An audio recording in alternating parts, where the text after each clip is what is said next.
আব্বা তো কিছুদিন আগে 1 সপ্তাহ হলো 500 টাকা দিচ্ছে। টাকা তো শেষ করে ফেলছে। কি যে বলে চলি, আপনার কাছে আমি টাকাও চাওয়া যাবে না।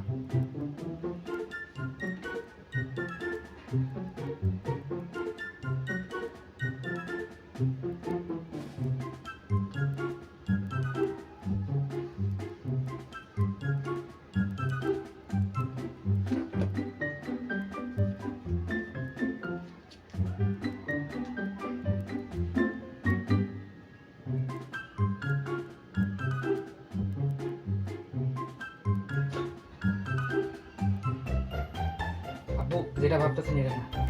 আব্বু যেটা ভাবতেছেন এটা না। মানে স্যার বলছিল কি 200 টাকার ভিতরে কি কি আছে, দেখতেছিলাম আর কি আসলে 200 টাকার ভিতরে কি কি আছে। এই যে তোমার টাকা, এই যে